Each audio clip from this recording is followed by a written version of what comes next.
माँ का कर्ज। करीब 7 बजे होंगे। शाम को मोबाइल बजा, उठाया तो उधर से रोने की आवाज़। मैंने शांत कराया और पूछा, भाभी जी आखिर हुआ क्या? उधर से आवाज़ आई, आप कहाँ हैं और कितनी देर में आ सकते हैं? मैंने कहा, आप परेशानी बताइए। और भाई साहब कहाँ हैं? माताजी किधर हैं? आखिर हुआ क्या? लेकिन उधर से केवल एक ही रट कि आप आ जाइए।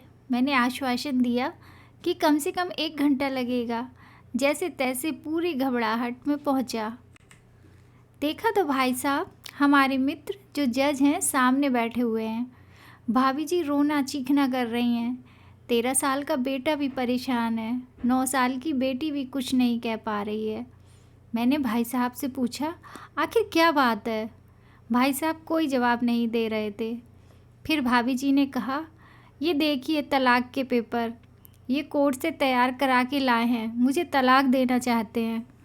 मैंने पूछा, ये कैसे हो सकता है? इतनी अच्छी फैमिली है, 2 बच्चे हैं, सब कुछ सेटल है। प्रथम दृष्टि में मुझे लगा ये मजाक है। लेकिन मैंने बच्चों से पूछा, दादी किधर हैं? बच्चों ने बताया, पापा ने उन्हें 3 दिन पहले नोएडा के वृद्धा आश्रम में शिफ्ट कर दिया है। मैंने घर के नौकर से कहा, मुझे और भाई साहब को चाय पिलाओ। कुछ देर में चाय आई। भाई साहब को बहुत कोशिश की पिलाने की, लेकिन उन्होंने नहीं पिया और कुछ ही देर में वो एक मासूम बच्चे की तरह फूट फूट कर रोने लगे। बोले, मैंने 3 दिन से कुछ भी नहीं खाया है। मैं अपनी 61 साल की माँ को कुछ लोगों के हवाले करके आया हूँ। पिछले साल से मेरे घर में उनके लिए इतनी मुसीबतें हो गईं कि पत्नी ने कसम खा ली है कि मैं माँ जी का ध्यान नहीं रख सकती। ना तो ये उससे बात करती थी और ना ही मेरे बच्चे बात करते थे। रोज़ मेरे कोर्ट से आने के बाद माँ खूब रोती थी। नौकर तक भी अपनी मनमानी से व्यवहार करते थे। माँ ने 10 दिन पहले बोल दिया, बेटा तू मुझे ओल्ड एज होम में शिफ्ट कर दे। मैंने बहुत कोशिश की पूरी फैमिली को समझाने की, लेकिन किसी ने माँ से सीधे मुँह बात नहीं की। जब मैं 2 साल का था तब पापा की मृत्यु हो गई थी। दूसरों के घरों में काम करके मुझे पढ़ाया, मुझे इस काबिल बनाया कि आज मैं जज हूँ। लोग बताते हैं माँ कभी दूसरों के घरों में काम करते वक्त भी मुझे अकेला नहीं छोड़ती थी। उस माँ को मैं ओल्ड एज होम में शिफ्ट करके आया हूँ। पिछले 3 दिनों से मैं अपनी माँ के एक एक दुख को याद करके तड़प रहा हूँ, जो उसने केवल मेरे लिए उठाए।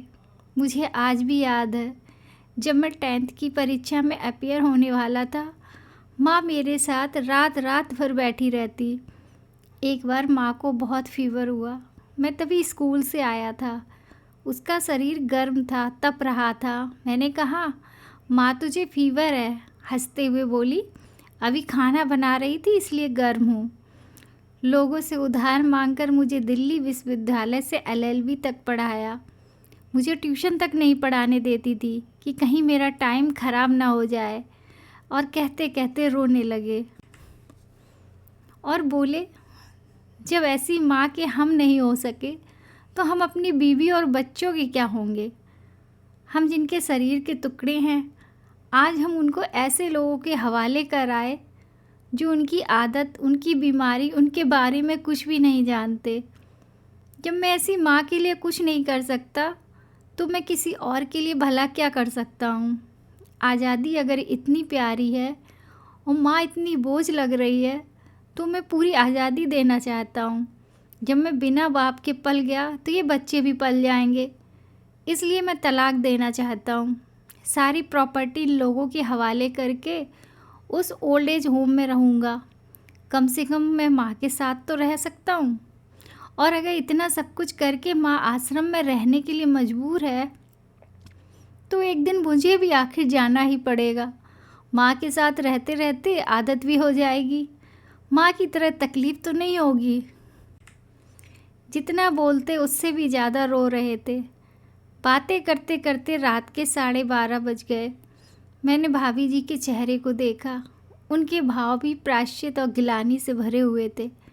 मैंने ड्राइवर से कहा, अभी हम लोग नोएडा जाएंगे। भाभी जी और बच्चे, हम सारे लोग नोएडा पहुँचे। बहुत ज़्यादा रिक्वेस्ट करने पर गेट खुला। भाई साहब ने उस गेट कीपर के पैर पकड़ लिए। बोले, मेरी माँ है, मैं उनको लेने आया हूँ। चौकीदार ने कहा, क्या करते हो साहब? भाई साहब ने कहा, मैं जज हूँ।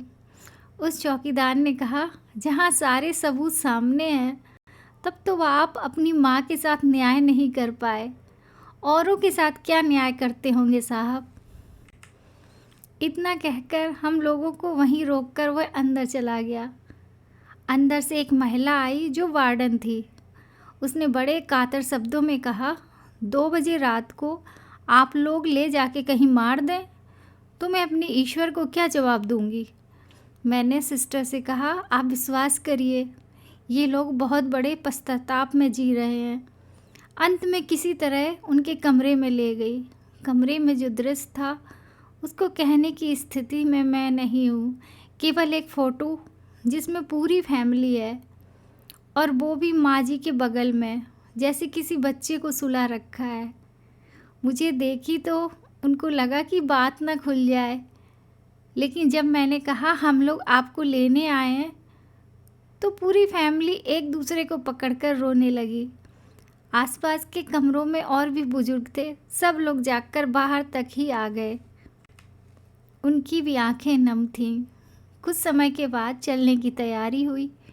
पूरे आश्रम के लोग बाहर तक आए। किसी तरह हम लोग आश्रम के लोगों को छोड़ पाए। सब लोग इस आशा से देख रहे थे कि शायद उनको भी कोई लेने आए। रास्ते भर बच्चे और भाभी जी तो शांत रहे, लेकिन भाई साहब और माता जी एक दूसरे की भावनाओं को अपने पुराने रिश्ते पर बिठा रहे थे। घर आते आते करीब 3:45 हो गया।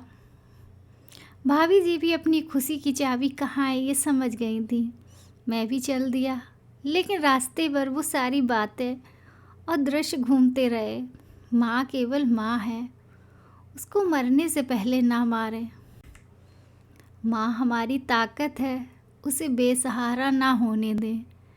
अगर वह कमज़ोर हो गई तो हमारी संस्कृति की रीढ़ कमज़ोर हो जाएगी। बिना रीढ़ का समाज कैसा होता है, किसी से छुपा नहीं। Thank you. अगर आपको हमारी ये कहानी पसंद आई तो please like, share and subscribe ज़रूर कीजिएगा, ताकि मैं आपको और अच्छी अच्छी कहानियाँ सुना सकूं।